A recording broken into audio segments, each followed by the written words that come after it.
Unmasking the African truth, the African way, and retracing the steps of gallant African indigenous spiritual heroes and heroines, we speak without favor and we leave no stone unturned.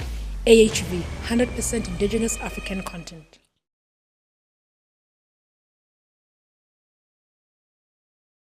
Welcome to our dynamic episode of African Hidden Voices podcast. We are really excited to be hosting today's episode. Our podcast is aimed at discussing anything and everything African. We will be bringing in different guests who will help us unpack the different topics that Africa and their people face. My name is Dr. Kumbulani Sibanda. I will be your host today. In the midst of chaotic daily lives, Africans are on the quest of seeking ways that will guide them to their true paths. Post-colonial rule, Africans have placed their hopes on political power with the belief that their leadership will lead them to greener pastures. Sadly, over the years, African dreams for a better Africa has plunged into chaos and misery.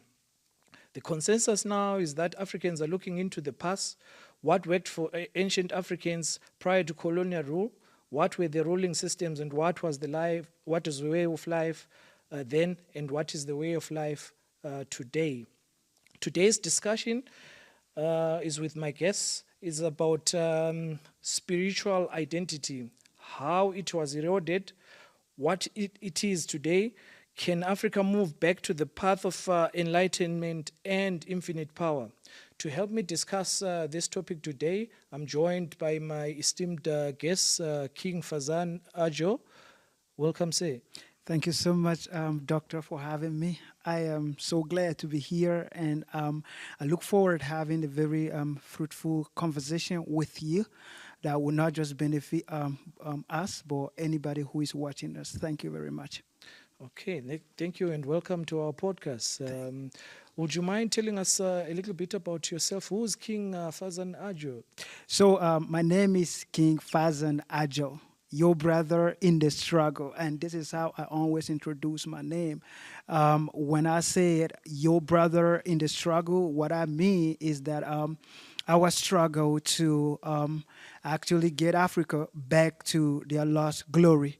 And when you were introducing the program, you spoke about how we thought politics was going to like help us and all of those stuff, but it really never helped us. It has been for decades now, but still we struggle as Africans. So our struggles is just multifaceted on so many levels, being it struggle with identity, struggle with, in fact, as a black person or as an African person, you live a life of struggle on every day. So it is in our quest to actually like bring back the knowledge of who we are to the younger generation and the generation unborn. And that's why I consider myself as a brother in the struggle. I am leading that struggle, and I want all the young people and the generation unborn to know who is an African indeed. Thank you very much for that intro, Ajo. There's a book that you wrote. Yes. Right, and the title of that book is Stop Confusing Africa with Religion. Yeah. Would you mind unpacking for us and the audience out there what motivated you to write that book? Let's start from the title, in fact. What is the title about? What motivated you to write the book? So we just spoke about the struggle with the identity of our people as Africans. And if we look at it, we are confused on so many levels. And now I am one person that I do not just talk about stuff. When I see something that need action to be done towards it, I go into it and I work towards it. So now this is it. I grew up in West Africa, where we practice monotheism, the Abrahamic religions, being it Islam, Christianity, and all of those stuff. And you could see the level of confusion that those religions has actually brought on people, the way we think. Listen, the easiest way to confuse a person is to get into their thinking. If I get into your thinking right now, and I begin to program you to think the way I think, you will be confused about your identity as a person. So I grew up in Nigeria, to be precise, and it's the most religious country in the world. Anybody can Google that. And now, the confusion here is that it is the most religious country in the world. And if at all religion was anything very good, that was supposed to be the most great country in the world, isn't it? Because it's the most religious country. But on the other hand, it's the most corrupt country in the world. It's the opposite. It's the opposite. Now, I begin to ask myself questions like, if we are the most religious people, then why is it that we are also the most corrupt people? I begin to look into religion, and I begin to do research on different forms of religions. And one thing I discovered very quickly was the confusion, the misconception, and the deception that was sold to people. And for example, let's use Christianity as a religion, whereby you are promised heaven. And for the fact that you are promised heaven, whatever the priest said is the truth. You cannot question anything. In fact, if he says that this car of yours, he's the better person to drive it, you got to give it to him. Mm-hmm. You go to West Nigeria or Southern Nigeria, on one street you can see more than 10 churches. Mm-hmm. What does that tell you? It tells you that these people, they are not there for any spiritual stuff. They are there for their business. Mm-hmm. And if you go to the north, where you will see mosques everywhere, these people have been sold a concept that you can die for your God. You should fight for your God and die for him. And the reason why I got so much interested in this and I began to speak about it was for the fact that we were killing one another because of that. You see, now you look at the divisional lines, all the divisional lines that we have, because we're talking about Africa here, right? All the divisional lines that we have in Africa, none of them is created by us. We talk about the religious divisional line. It is so sad that you can kill a person that looks exactly like you just because they do not belong to the same religion with you. In another part of Nigeria, there are places that if you do not belong to a certain group of religion, you cannot walk there freely. But this is your country. Religious persecution. You understand? Mm-hmm. So why is it so easy for us to turn against our own in the name of some religion that we do not even know anything about it? You see? Now, that has become a great confusion that you will see in the same family just because you do not belong to the same religion with some family members. They cannot do anything with you. In fact, you are not worth being part of that family because you made a decision to belong to another religion or shun religion altogether.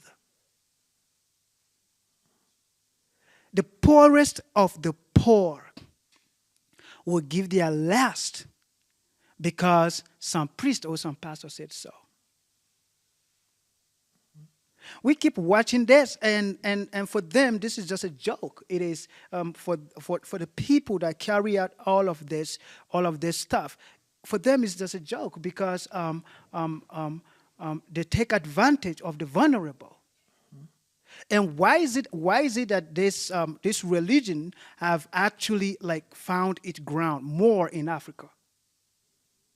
Every poor person, every desperate person, If there is anything that you can sell to them and they will buy immediately, it is called hope. Do you understand what I mean? Hope. So if I tell you that, don't worry, all of this suffering that you are going through, one day you will die. There is a heaven up there that there's a mansion for you. There are other religions that actually tells you that if you kill in the name of your God, there are 75 virgins waiting for you. Have you finished the virgins down here? Do you understand? Now, the confusion is so much and it is on so many levels that you will see our young people, instead of them to work hard, they're praying hard. Can you feel the confusion here? You will see the difference of our youth and the youth in Asian countries. We pray and trust God for the things that these guys are producing. Somebody is praying and fasting for an iPhone.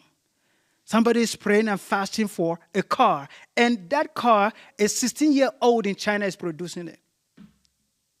What is the difference? I want us to really narrow down the difference. Yeah.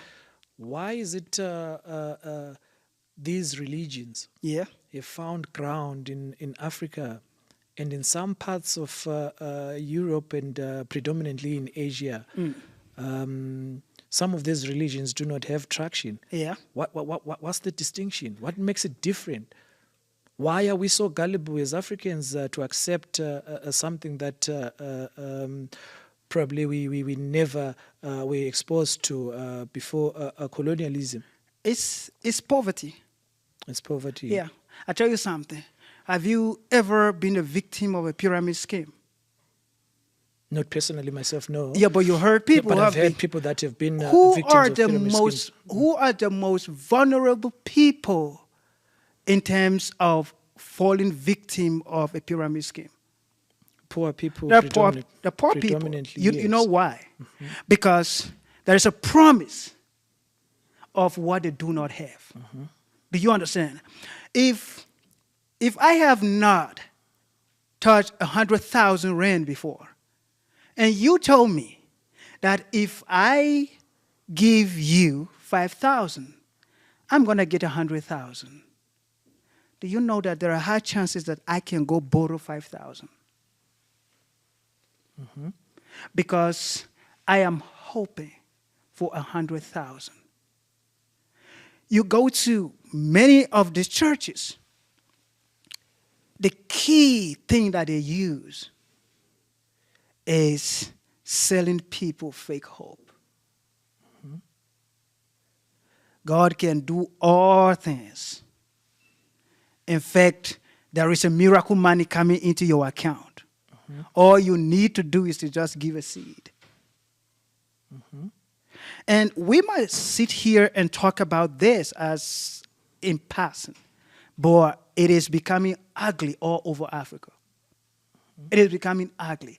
The way these people go about these things and the people who are falling victim of this stuff. These are poor people. I want us to look at the aspect of pre-colonial times. I'm not talking post-colonial times. Poverty was not a factor in Africa. Why is it that today we have a lot of our own people suffering? So when we talk of confusion in Africa, and I said that we have been confused on so many levels, our definition of success is also wrong. Our concept of success wasn't the same concept of success that our ancestors had. Do you understand? Our concept of success, a typical African young person, right now, if we ask him what success is, he talks about cars. He talks about living in a mansion somewhere in Sandton or a very rich place and all of that. But our ancestors, the definition of success was owning a land. If you have land, then you are rich. Which goes back to the deception of the colonial masters to our people. So even our concept or definition of success is wrong. And that's why people who are actually rich act very poor, to a point that everybody sees them as poor people. Because now they're pursuing a certain ideology of riches, which is not even real. Was it not because we as Africans were taken away from our own ways, our own cultures, our own traditions, and our own spirituality? That aspect of us losing our identity, our spiritual identities, is the reason why we find ourselves in this kind of confusion and a quagmire. I want us to go back. Yes. Right, a step for the benefit of our audience out there. Yeah. There's always you're an academic yourself. Yes. There's always issues to do with etymology in anything that you're discussing. Oh yeah. It's always important to narrow definitions so that people understand what you're talking about. Yes. I want us to delve into that further. Right. What is the difference between spirituality and religion? Okay, so religion is a system or a pattern of certain rules or practice. For example, the people that practice monotheism, they have their activities. There are things that you should do, there are things that you shouldn't do, there are things that, all of that. And it is mostly about the external connection. Understand what I mean? There is a God, there's a big man out there watching whatever I do and all of that. And there are certain rules that govern the system. For example, in a Muslim religion, the number of times that you should pray a day and all of that. We have different forms of religion. I was discussing with you earlier, and you told me that yours is not religion. But if we look at types of religion, it falls under types of religion. You have monotheism, you have polytheism, you have indigenous beliefs, religion. And all of this religion, they follow certain rules. You understand? Something that the rules that are based on a certain set of dogma. Dogma, yeah. One, and also there is a book. Exactly. Right? Yeah, in every religion, there is a book. There is a book. There's a certain rules, certain doctrines that you need to follow. Exactly. If you then distinguish that from African indigenous spirituality, yeah. There is no book in African indigenous spirituality, and there's no set of dogmas that is followed in African spirituality. So that sets it apart. And there's also confusion out there with a lot of people that confuse African indigenous spirituality with African religion. Okay.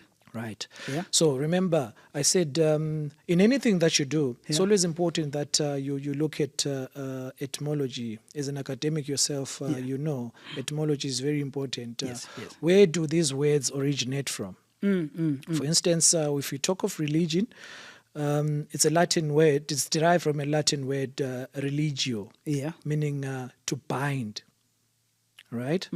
So you're binding somebody to a certain set of beliefs, to a certain set of dogma. Exactly. So the argument will be, in Africa, there's no dogma, there's no religion. Okay. We cannot talk of a religion in Africa because we don't bind ourselves to a certain set of dogma. We actually follow African indigenous spirituality. Then the next question probably will be, our audience will ask, what is spirituality? Spirituality is derived from the word spiritus, Latin word spiritus, Oh, yeah? meaning breath.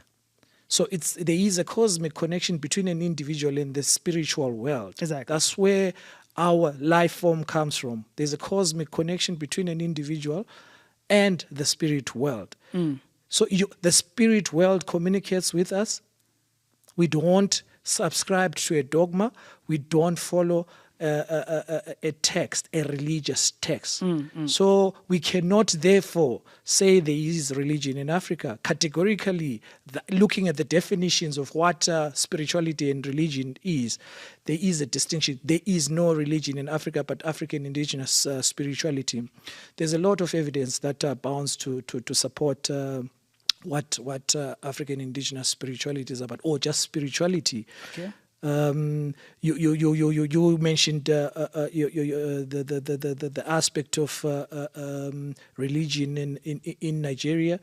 That is like fast food outlets. Every corner there's a church, because it's pastors for profits. Exactly. There's nothing else that people are doing but just profiteering out of hopelessness of the people.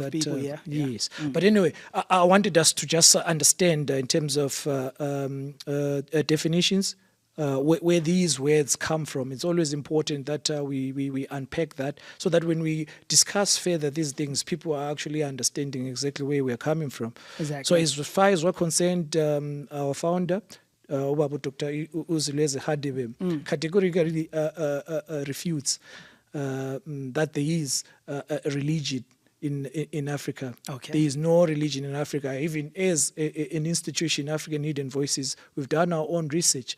Etymology, even without doing the research, etymology will tell you that there is a distinction between the two. Yeah. So if you then want to bucket what African religion is, there's no African religion, but there's African indigenous spirituality. So, but going forward, I wanted us to discuss, your book. Okay. Now that we've set the tone in terms of what African indigenous spirituality is and religion. Yeah. Going back to your book, the motivation. Yeah. Right. Yeah. Can you explain to our audience further? What spurred you to write such an emotionally charged book, even though it's fictional, but it resonates with what we are taught and what we understand African indigenous spirituality to be. Yes. You see, and I wrote it as a fictional novel. Because I wanted it actually to be acted into a movie. Because we have a challenge. We have a big challenge with our people. We are living in a dispensation whereby people want to consume information very quickly. And reading is not the thing for so many people, especially the young people. But now this is a message for them. You understand? So I never wanted to make it boring of coming up with the research and all of those stuff. I said, no, I am going to just come up with a story. That's a story from my head, from A to Z. I came up with a story like that. But then I am relating it. I'll tell you something. When I wrote that book, the church that I was going to, they put me out. They told me that the devil is using me. And I said, no, the devil is not using me. God is using me. The devil is using you guys. And the reason being that I expose things in that novel that actually not acceptable. Like we were talking outside before we got in here, I was telling you the challenge of trying to talk against what a group of people have known for so long. When you begin to challenge dogmas, the people who profit from that, they are not going to fold their hand and watch you just speak against it. They will fight you. You understand? Now, for me, my motivation to put together that novel was actually to reach even a young person who is not even interested in reading. Let him find it so interesting that he reads it, and when he's done reading it, he or she should correct their foolishness. Because the whole thing goes down to the fact that if you do not know who you are, anybody can tell you rubbish about you, and you will believe them. That has been our challenge as Africans from day one. That's why we want to be like other people. You see our girls putting on wigs? They want their hair to look like somebody else. If we go to East Africa, they are close to the equator, isn't it? So most people are dark in complexion. You will see people bleaching their skin like nobody's business. We want to be everything else apart from Africa. You understand? And now the ideology of this is a foreign thing sells even more in Africa. So now in that novel, what I did was to let my readers understand something, that we all have connection with God. And you do not need somebody to put their hands in their pocket and stand on the big stage and tell you how much you need to give in order for you to see heaven and all of those. You do not need all of those things. And even them who are preaching that, they know the truth. And that is where it's even bad. Because the person who is doing this knows that he's deceiving you. But he knows that, I was about to use vulgar words, so I don't know how to put it. He knows that you are dumb enough to believe him. And he will continue to do that so far as you are not willing to learn. You understand? So step by step, I brought the story of a young lady who contracted an incurable disease known as Staphylococcus. All of these are just words from my head. So Staphylococcus, and she is actually desperate to live again. And the parents are desperate. But then remember, medical sciences could not help them because there was no cure for such illness at that time.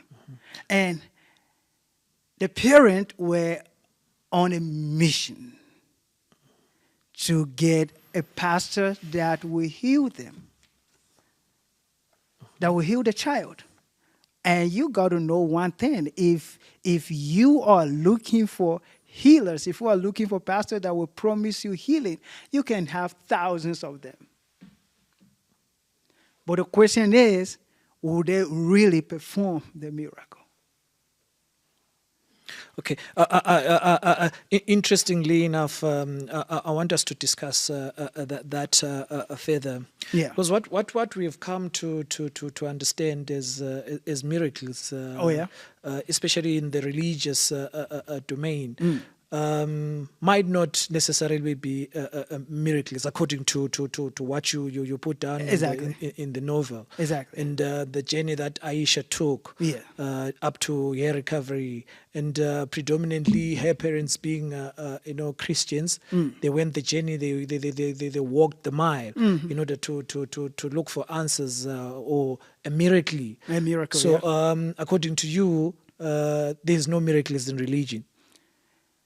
So you got to understand the religious miracle. The miracle in the religious term is what defies the laws of nature. That's a miracle. You understand? But if we look at miracle, for me sitting here is a miracle. The physiology of a human being is a miracle. You understand? So in the book, Aisha's parents were looking for the miracle that defies the laws of nature. We know if I stand up here and I spread my hands and I begin to fly, I just defy the law of gravity. We've seen a lot of charlatans doing that, staging those kind of actions. Yeah. Yeah. Yeah. So, but then in that book, I explain about a magician who was giving his magic tricks to some pastor who was doing it in the church, and everybody was so massaged and all of those things. So, what I want my readers to understand is that miracles happen every day. It mustn't be a miracle that defies the law of nature. You understand? And for the fact that most of the time people look for those kind of miracles. For example, I am not working, right? I am not doing any business, but money is coming into my account. Miracle money. Miracle money. But then, according to the law of nature, if I am getting money without working, if I'm getting money without rendering any services, then I'm a thief. It's not miracle money. Logically, it is not miracle money. I'm just a thief. You understand? So, but we see this happening quite often. I mean, you go to any. I mean, there's the internet now. Yeah. If you go to the web, you search these miracles. There's a lot of that, especially in the religious sector. Yeah. So my question was, according to you and according to your novel and according to your own understanding, your own research, there's no miracles, because if it defies logic, if it defies the laws of nature, then it's not a miracle. No, like there are instances that laws of nature were defied. You understand? I cannot sit here and say there are no miracles of that kind. You understand? And sometimes our understanding as people living in the human form will be limited to explain that. But here is where the challenge comes. When somebody tells you that I have access to these miracles and I can give them at any time I wish to give them. Just like you said, you see a lot of them on the internet and all of that. The question is, are they real, or you are seeing what you want to see? So I want us to explore that further. Yeah. Right?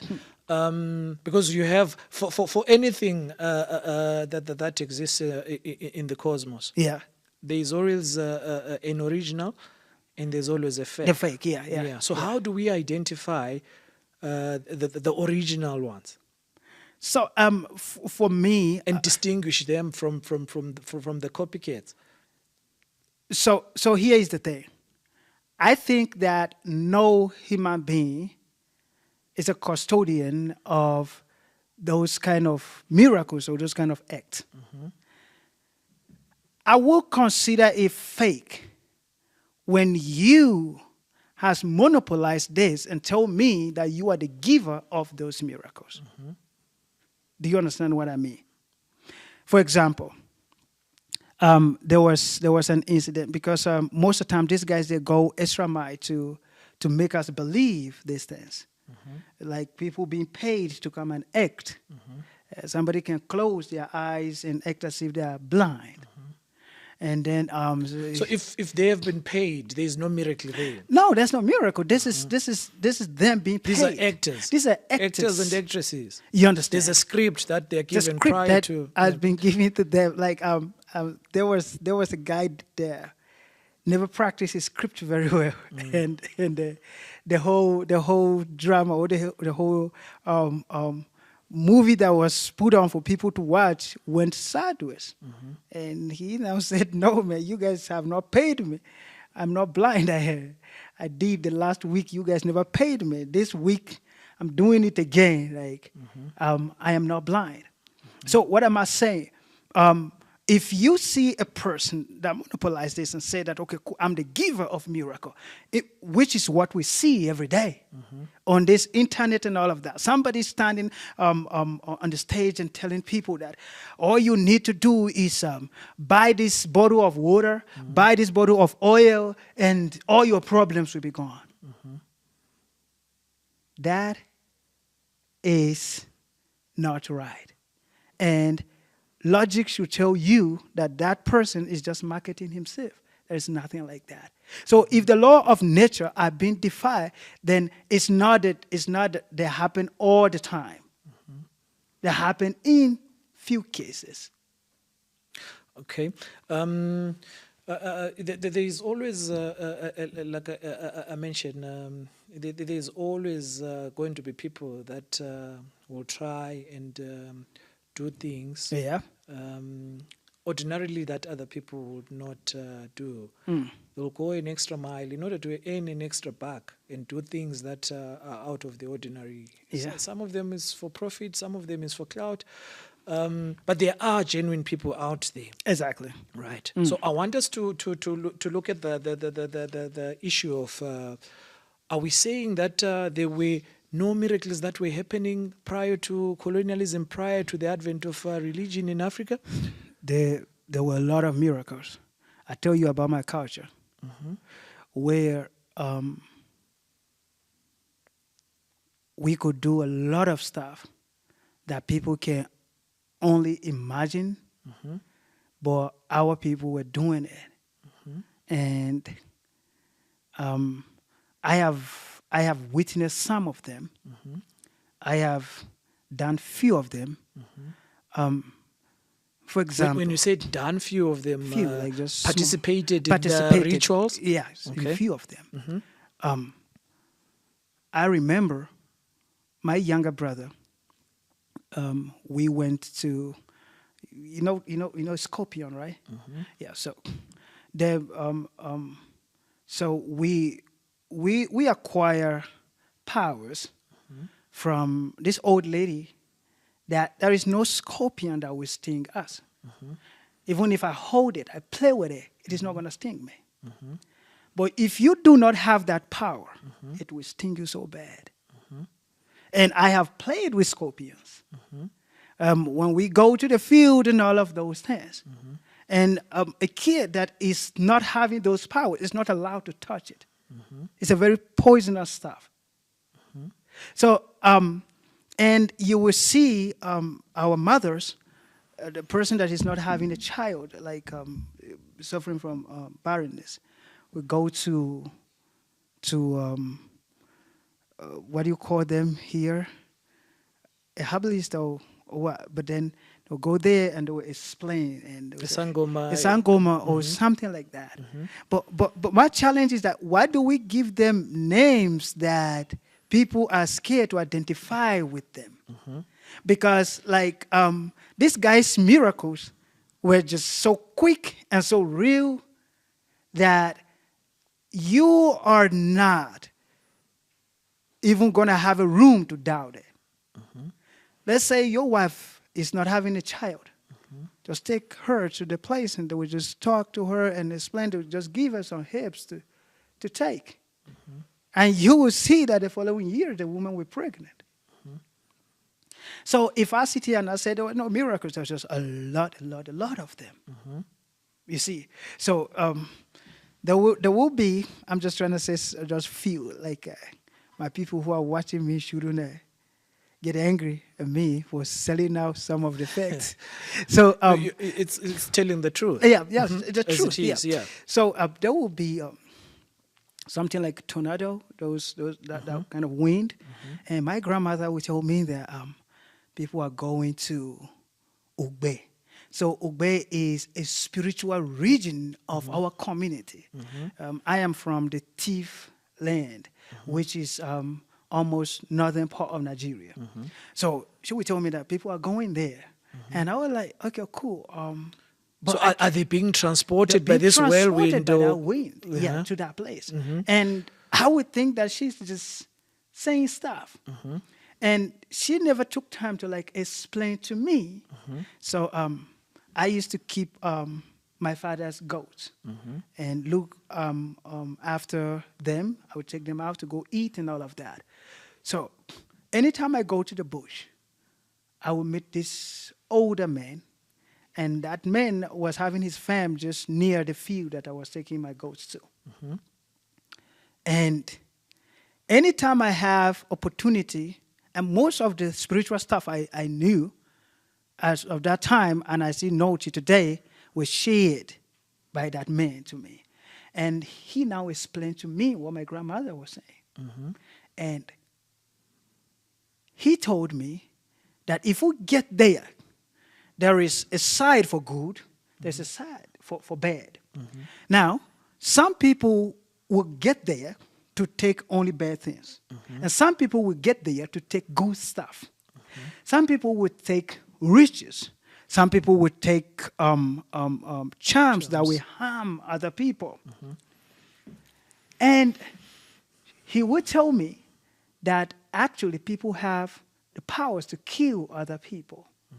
And he would tell me about the power of enchantment, the enchanting and all of that, and the power of divination. He would tell me, and he would actually show me how these things are being practiced. You understand? So if I sit here and tell you that I have never seen miracles, or miracles never happened, they've happened, I've witnessed where by the way, the name King was given to me by my great-grandmother. So I have seen where she comes out when the rain was refusing to stop. And she called on the names of these gods. They say, I want to do Yoko, I want to do Bavijua, so she would make these incantations and take a coal, like a charcoal, and throw it outside. The rain stops immediately. She does that not once. Anytime the rain is refusing to stop for us to go to the farm, she would do that and the rain would stop. Will she call on the rain again if there were no rains? No, she never called on the rain. Okay. Yeah, but then the old man told me that there are people that call on the rain to come. And he told me that there are people that will actually seize the rain from coming. You mentioned a very important aspect in the beginning, and you're reiterating the same aspect. Monotheism versus polytheism. Right. In religion, we know it's monotheism, the belief in one supreme God. But you are mentioning that your grandmother will call on the names of different gods, which is polytheism. Would you mind explaining or elaborating further on that aspect? So religion also practice Hinduism. They practice polytheism. Their book. I don't know whether you've ever read the Bhagavad Gita. The Bhagavad Gita. Yes. It talks so much about different gods and all of that. And if you go to the Igbo land, the Nigerians that you see here, those ones that I told you look like them. So if you go there, their god is called Chi. So they believe that their God is within them. They believe that, and I stand to be corrected, any Igbo person watching this, but then this is what I know. They believe that the day of your creation, you and your Chi, which is that God, decided on how your existence here on earth is going to be. They believe that you and your Chi will determine whether you are going to end up as a poor person or as a rich person when you get here. They believe that your death is actually negotiated between you and your Chi. You understand? So they believe that each and every person have their own God. You see? So now, before we proceed, I want us to, for the benefit of our audience out there, is there a distinction according to the Igbo people when you're mentioning the chi as gods with ancestors? Yeah. Is it ancestors or is it gods or is No, it, it's not ancestors. They believe that this chi created them. And when this creation was about to happen, they were actually aware of it. And they negotiated where they are going to go and how their life is going to operate and how their life is going to end. You understand? It is not about ancestors. Ancestors, these are people from your lineage. They do not even believe that the spirit of your ancestors is guiding you. They believe that she is the one guiding you. Yeah. Okay. Yeah. But the idea there is the practice and the belief in different gods. In different gods. Yes, yes. And that is polytheism as opposed to monotheism. Yes. So from your own interactions, I mean, being a Nigerian yourself, with that having been abandoned, the practice of monotheism, the practice of polytheism to monotheism, what impact has that had on the people themselves, or on the Igbo people themselves? You see, let's talk on the general perspective as Africans first. When your spiritual person is actually your spiritual knowledge is actually distorted. What will happen to you as a person is that you will have challenges with self-identity. And you will see that most of the times we want to act like other people just because we are not in connection with our spirit. So if we look at a human being, it's the spirit, the soul, and the body. The body answers to the soul, and the soul answers to the spirit. And immediately, this spirit is confused. The whole human being is confused. So the worst thing that was done to us as Africans was the confusion of our spirituality. It's not just a certain group of people. All over. Because immediately I am confused about my spirituality, I am automatically confused about my identity. You understand? So all over the continent, the confusion still remains. I don't know whether you know anything about the Ethiopian people. So when we talk about, in one of my books called Christianity is Not a White Man Religion, the worst thing that was done to us, it wasn't that they introduced religion to us. They introduced religion with their culture to us. So when somebody said, I'm doing a white wedding, to them they're doing a Christian thing. But that's not a Christian thing. That is a European thing. So because these things were actually together with the religion that they brought to us, what happened is that we're so confused to a point that our practice, our cultural practice, are considered to be evil to other people. You understand? So in my book, the one that we're discussing now, at long last, when the cure for Staphylococcus was found, it was actually a herb. A herb, yes. You understand? But now this was a herb that some people feel like, no, it's not a Christian thing. We should not take it. So now when a human being is confused to a point of denying himself, then that is the biggest challenge. So just look at it. What is wrong with the hair of our girls that they do not want to put it. They want to put Indian hair on their head. What is wrong with it? It's just a concept that this thing of yours is not good enough. And when you believe in that, then you begin to look down on you. See, it is simple. The only time that I'm going to look down on you is when I stand up and you refuse to stand up. That's when I'm going to look down on you. But if I stand up and you stand up also, we're going to look each other in the face. Yeah. And rise to your greatness. Yes. Rise to your greatness.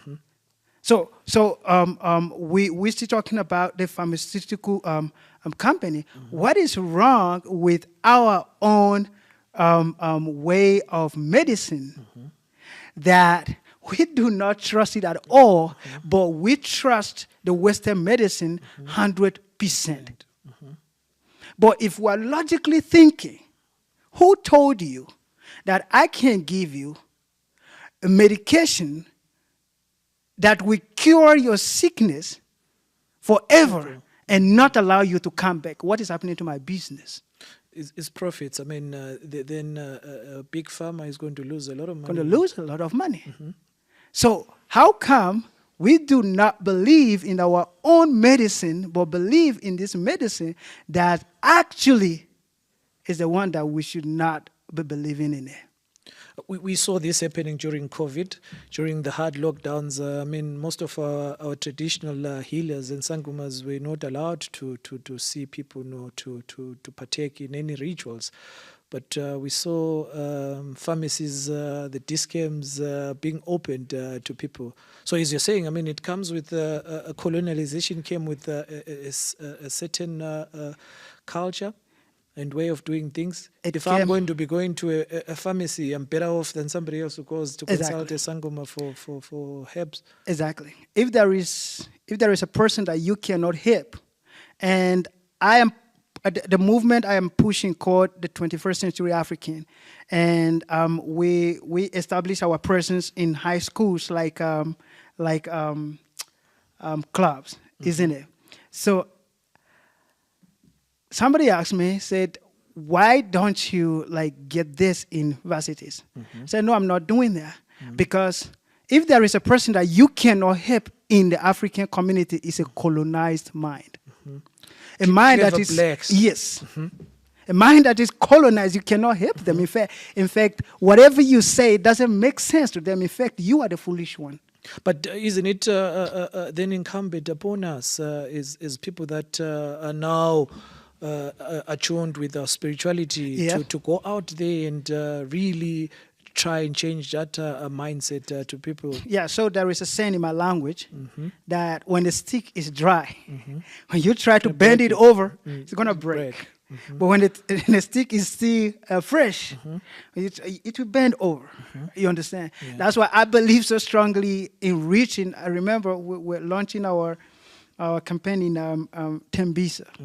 And the oldest there was 20 years old.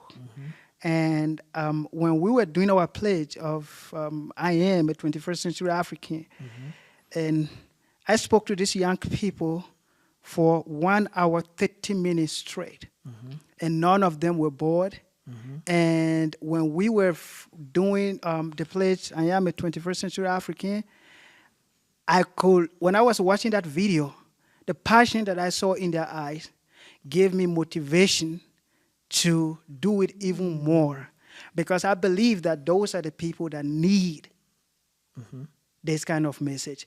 Those are the people that actually will if their thinking is liberated, Africa will be liberated. Yeah. Okay.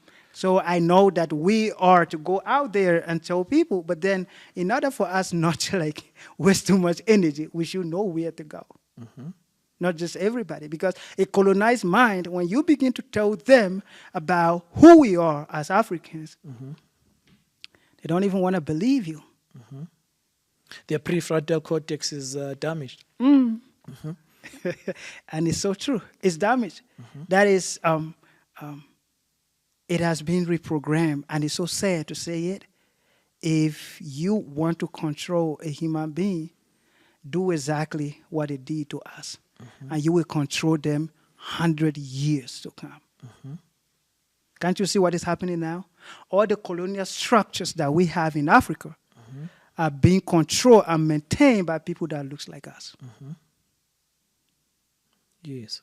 It's a simple. It's a simple thing. Like you just have to like think 100 years from now what is going to happen.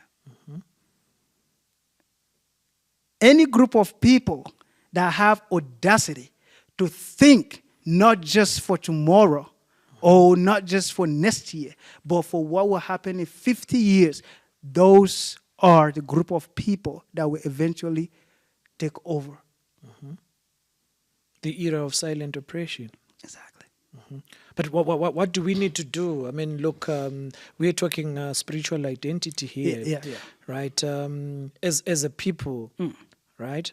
We need to go back to our own identities, identify ourselves as Africans, and actually embrace our spirituality.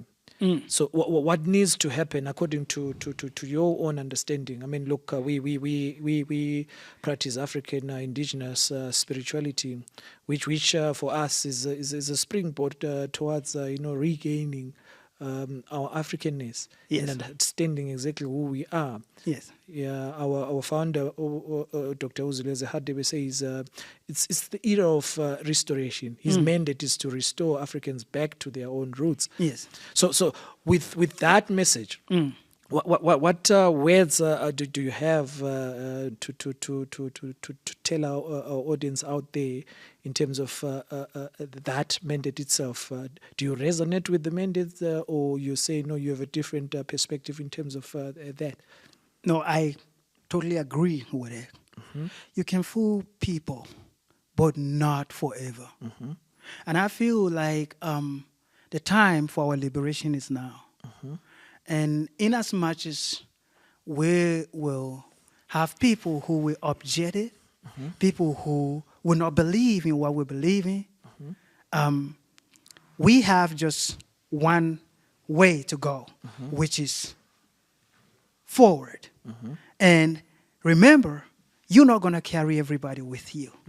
But at the end of the day, like what I always say, there's voices that you consider to be noise and meaningless. Time will come, and the time is right here, that this will be the only voice of reason. That all our young people will rise up and begin to understand that we have been deceived. Remember, the deception that we are going through was established years ago. And do you know that, according to psychology, there is a lie that I will tell someone Repeatedly. over and over and over and over, I will end up believing that Believing it. lie also. You understand? So now we have been lied to on so many levels. But now, as we said, it is our time to be liberated. That will not happen overnight. It will happen over time. Over time. And that over time will be determined by the effort that you and I put into this. You understand? There was Martin Luther King Jr., a civil rights leader in America, said something. He said, if you cannot crawl, make sure you're walking. And if you cannot fly, make sure you are running. And if you cannot run, make sure you are walking. If you cannot walk, make sure you are crawling. But if we look at that, whatever you do, make sure you are moving. You see?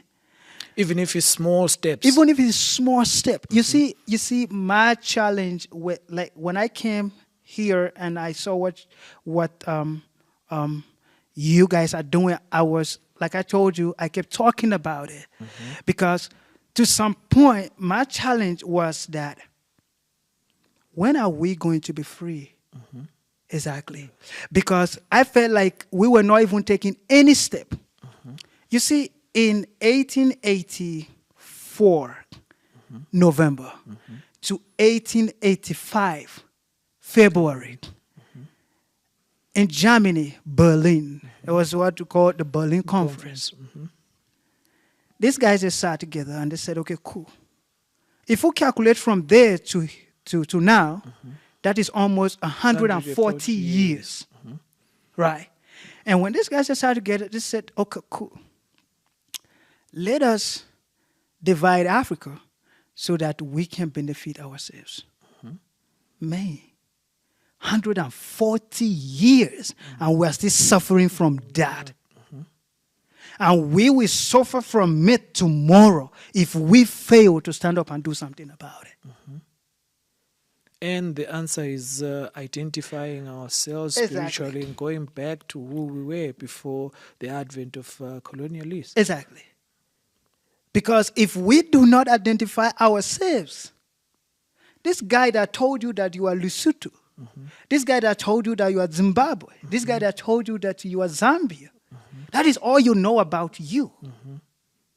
You don't know, you haven't explored how great you are. You don't actually know that your ancestors might be from Congo. But just because this person tells you that this is who you are, you believe in that. And the worst thing about us is that our history hasn't written by us. True. You don't need rocket sciences to understand this. That if you allow me to write your history, there is no way. I'll push my own narrative. Exactly. There is no way I will make you look better than me in that history. Exactly. Yeah. So for me, like the awakening is here. And for us to make the prophecy of, what's the name again? Dr. Uzolezi Hadebe. Exactly. For us to make the prophecy of Hadebe to come to pass, we must work towards it. And working towards it, first, we must take responsibility on individual level. So I lecture in the college. Anytime I have opportunity to lecture my student, I tell them deeper stuff, man. You cannot come to my class and live the same person. The same person. I take it upon myself. I make you to understand your blackness in the way that nobody has ever made you understand. You see, so on the individual level, let us be able to push the ideology. At the end of the day, the question is going to be simple. What have we done to help the unborn generation and the generation after us? Okay. All right. I think any parting shots from you, Mr. Ajo, for the benefit of our audience watching us? So my hero, the late Nelson Mandela, said, it is in our hand to create the society we want to live in. It is in our hand. You cannot. It is 100% our responsibility to create the Africa of our dream. Nobody is coming to save Africa. Forget about it. Europe is not coming to save Africa. America is not coming to save Africa. If we do not get up and save ourselves, anybody that comes to partner with us, they are not coming to give, they are coming to take. It's just very personal for me when I talk about this stuff. I stop there. Thank you very much. Yeah. Very impactful, emotive words that you're saying there that resonates with us as well. As we wrap up our podcast today, we invite our listeners to subscribe, like, and comment on this episode. We extend our gratitude to our guest, King Fazan Ajo, for sharing valuable insights today. Join us again next time as we tackle other important issues that affect African societies. Thank you for tuning in. African Hidden Voices podcast. Don't forget to subscribe, like, and share.